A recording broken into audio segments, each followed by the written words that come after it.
Почитувани гледачи, добре дојдовте во уште едно ново издание на Културама. Повторно имаме интересни содржини кои што знам дека ќе го задржат вашето внимание на програмата на телевизија Нова во следните 20 на минути. За почеток одиме во Велес, таму веќе не очекува колегата Владимир Ристов. Напиши љубов во 140 карактери е насловот на конкурсот на тема љубовна поезија кој што вчера го објави Сдруженијето на граѓани ФАТ Стоби, кои што всушност го организираат поетскиот фестивал, односно манифестацијата Рацинови средби. Овој конкурс кој што го споменав е наменет за корисниците на Твитер, а целта секако е поттикнување на креативноста, но и промоција и афирмација на љубовната поезија на Рацин. Овде во Културама му велам здраво и добар ден на Владимир Ристов, кој што ќе разговара со Васил Зафирчев.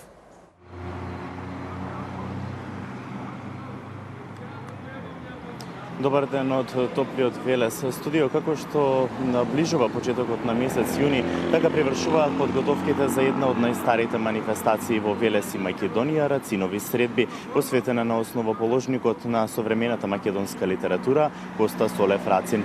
Последниве неколку години манифестацијава доживува видоизменета содржина и секако богата програма, а со тоа допринесува за поголема посетеност на истата. Во денешното издание на Културама, мој соговорник, како што кажавте, актерот Васил Зафирчев, еден од организаторите на оваа манифестација.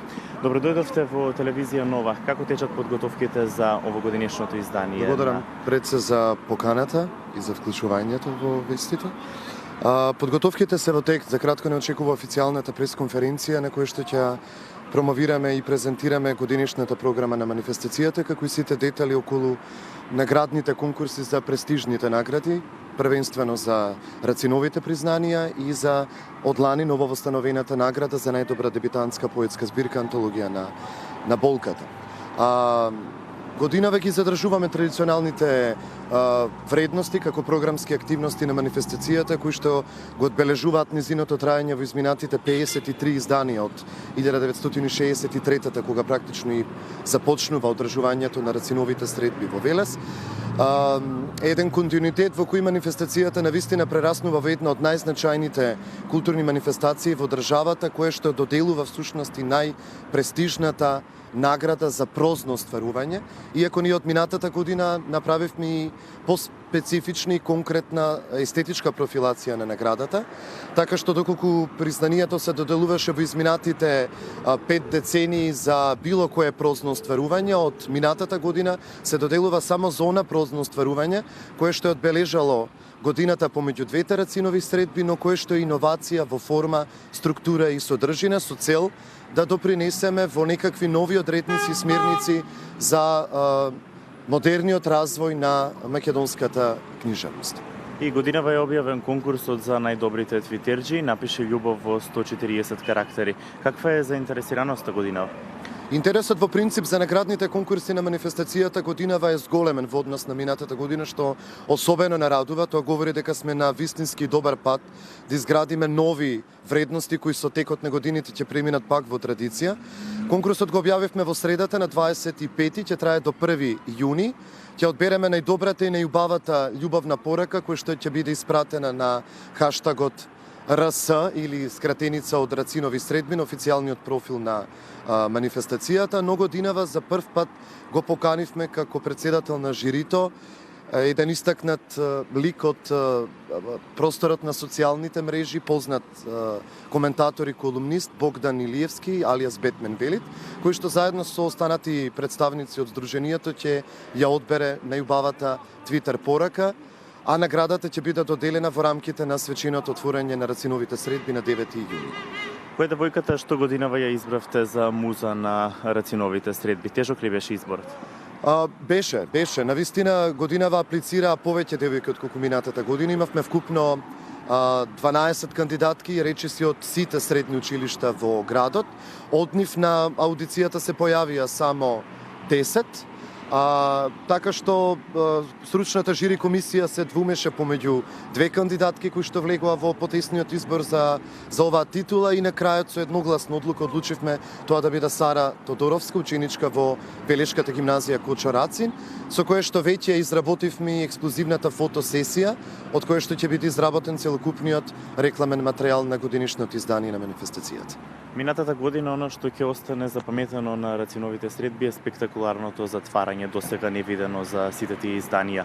Сте планирали нешто такво годинава? Како што кажав, ние ги задрживме сите традиционални вредности како програмска активност на манифестацијата.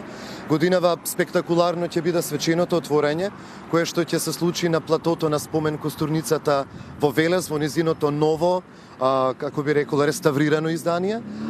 Терминот е во 21:30 часот и во рамките на свеченото отворање ќе бидат доделени наградите Антологија на болката и наградата Твитер, ќе биде одржан и традиционалниот поетски митинг, а веднаш потоа своји уметнички перформанс ќе има балетскиот уметник и кореограф Олга Панко, а веќе на 10 во наголемата сцена на театарот Джинот во Велес, повторно во 21:30, практично е поместено свеченото затворање на кое што ќе бидат доделени престижните Рацинови признанија, а во нивна чест концерт на духовна музика ќе одржи црковниот градски хор Свети Пантелемон од Велес под диригентската палка на професор Славица Ставрев.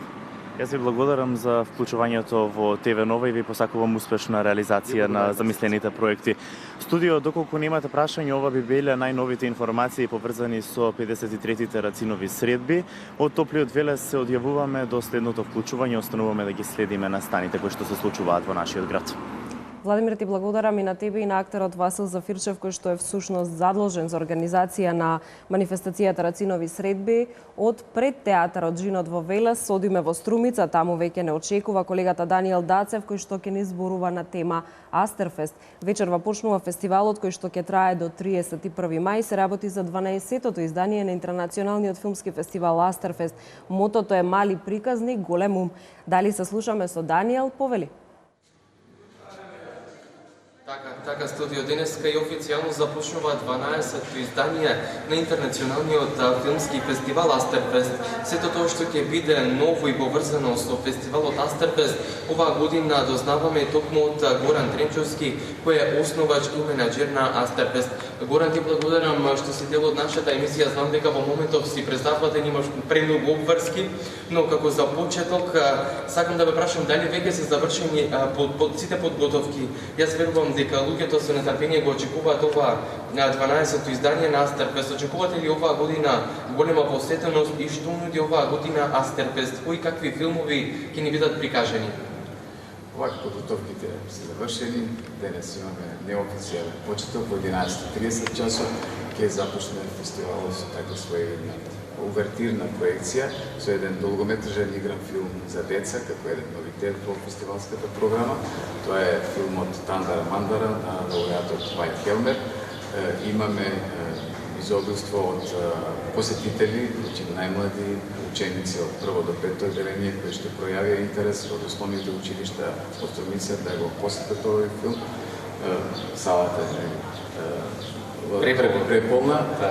Мислам дека и оние други подготовки кои што се насочени кон вечерното церемонијално отворање на 12-тото издание, кое се одвива оваа година под мотото Мали приказни голем ум, се привршуваат тие подготовки, тие контролни аудиовизуелни проверки. Гостите се веќе Струмица, еден дел од меѓународните филмски гости, останатите луѓе од државата кои што треба да пристигнат и очекуваме до секој момент, така што во 19 часот морам да признам дека сите тоа со нетрпение го очекуваме. Може да започне официјално фестивалското издание на Астерфест со богата програма. Програмата ја правеше селекторот Атанас Чуковски, она главна компетитивна програма, таа е составена и од оскаровци, и од филмови на дебютанти, и на помлади, и на повозрастни, поискосни автори. Сметам дека имаме пресек на најновата, најквалитетна продукција од аспект на кусометражната филмска форма, не само во регионот, воопшто во светот. Имаме 37 филмски остварувања.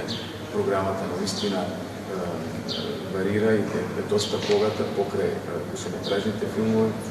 Имаме и 4 милиметражни филмови и сето тоа ќе финализира на 31 мај, кога практично и официјално ќе заврши фестивалското издание на Астерфест. Така.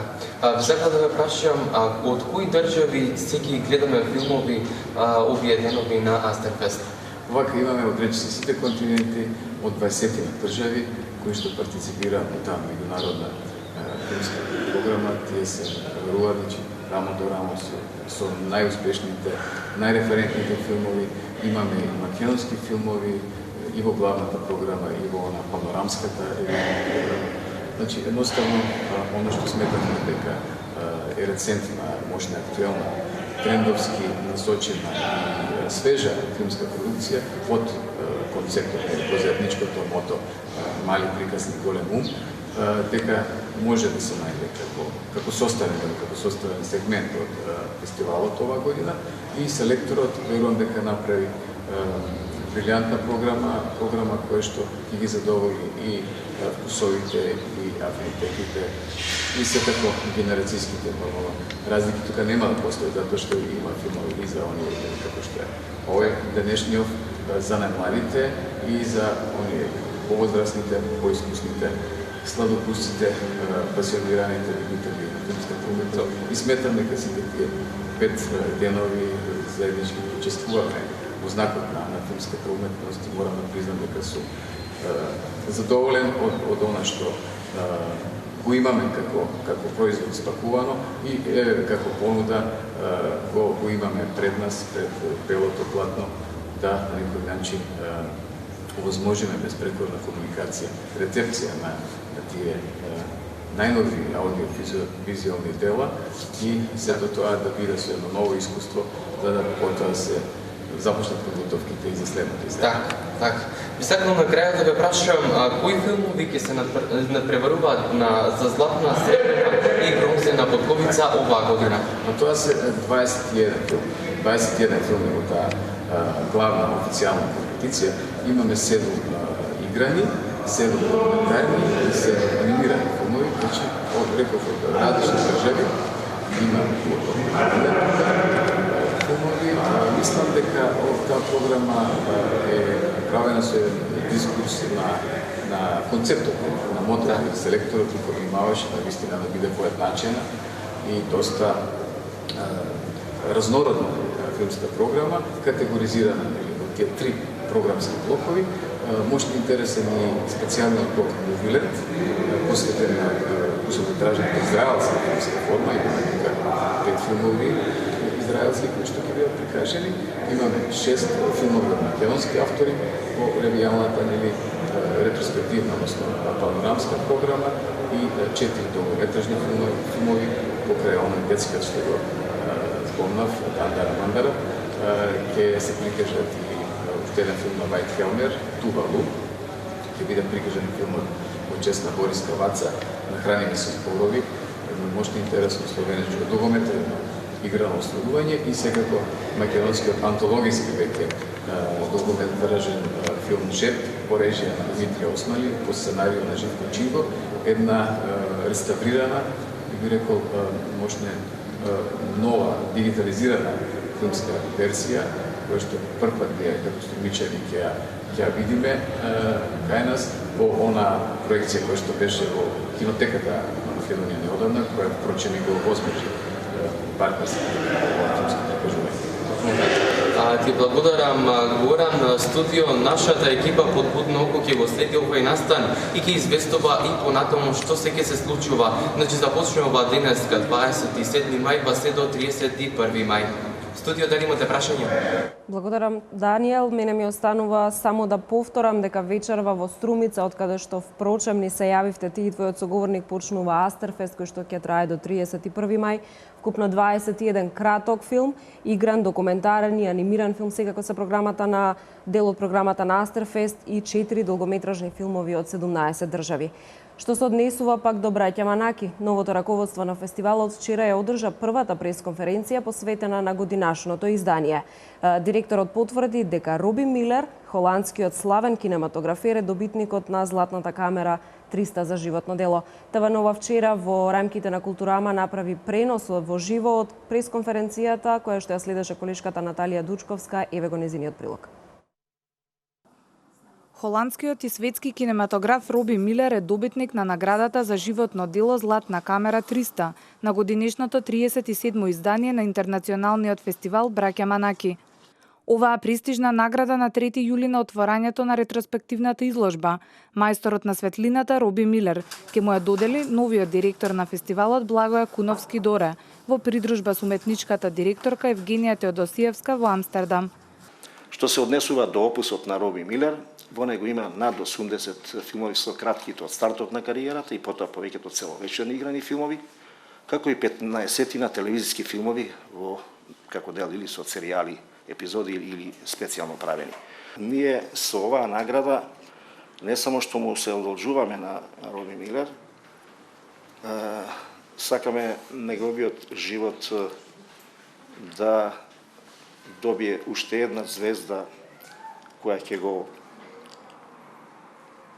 го следи, ќе му дава спокој. Поврзаноста на Роби Милер со фестивалот Браќа Манаки на овогодинешното издание всушност има и своја символика во обележување на 20 годишниот јубилеј, кога за прв пат на 17-тото издание во 1996 година учествуваше со филмот Спроти брановите. Бидете сигурни дека сите планирани програмски содржини квалитетно ќе ги исполниме, како и секогаш со сите овие 37 изданија ќе бидеме следбеници на она што значи досегашни изданија на фестивалот, со голема почит на сите кои што досега го подготвувале. Новото раководство не информираше дека дополнително ќе одржат пресконференција на која ќе го објават името на филмот, со кој ќе се отвори фестивалот на 10 септември во Битола.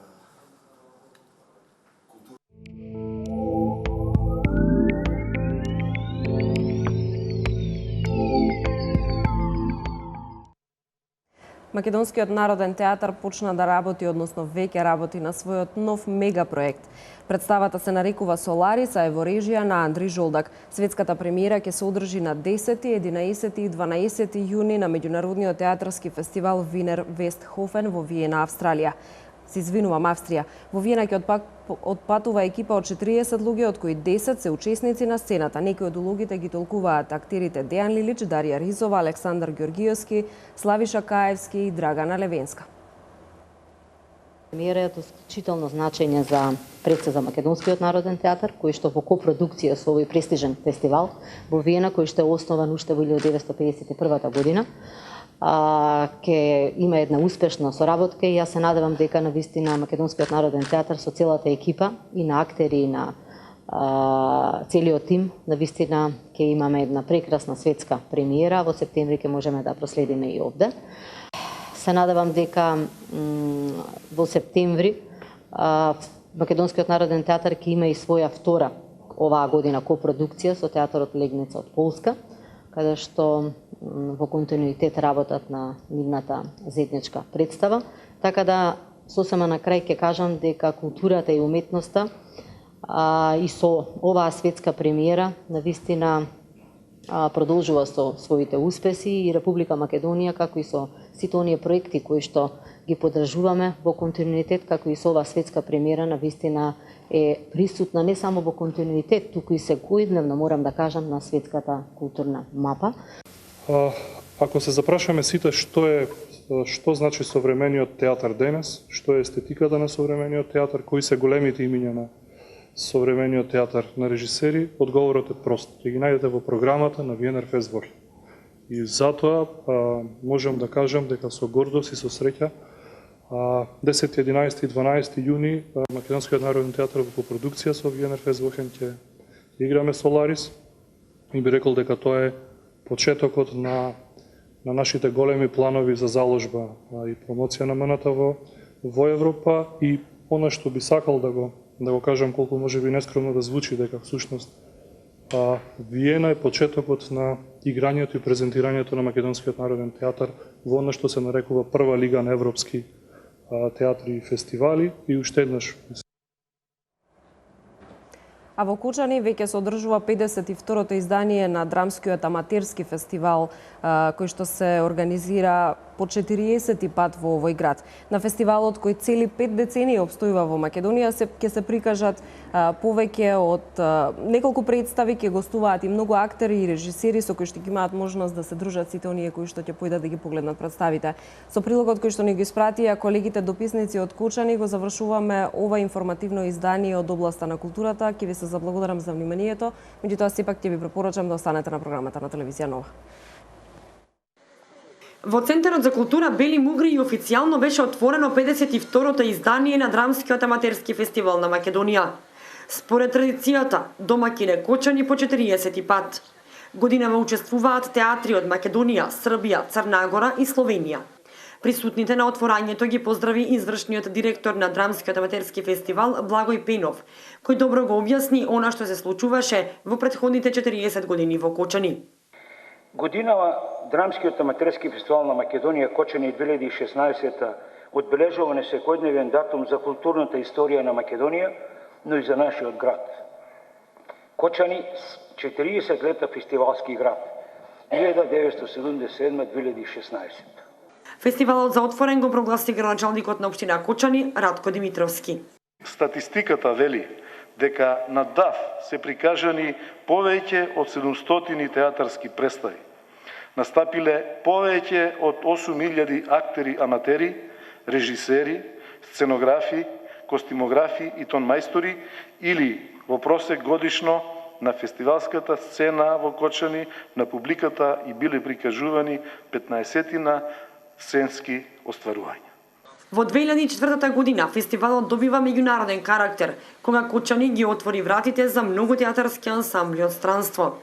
На првиот фестивалски ден настапија гостите од Словенија. Членовите на друштвото Стична, Дрзне и Лепи од Ивинчна Горица ја одиграа представата Хамлет од Шекспир, за која преводот го направи Отон Жупанчик. Режијата е на Трајче Ѓорѓиев. По нив настапи аматерскиот театар на Кочанскиот центар за култура Бели Мугри. Младите актери Тодор и Марија Ѓорѓиеви и Александар Арсов се представија со просидба од Антон Павловиќ Чехов, со режија повторно на Трајче Ѓорѓиев. Гледајќи од искуството од одржувањето на Драмскиот аматерски фестивал во Кочани во изминативе 40 години, фестивалот не може да се пофали со бројна публика, кога и на самото отворање немаше голем број гости што сакаа да го проследат настанот и представите.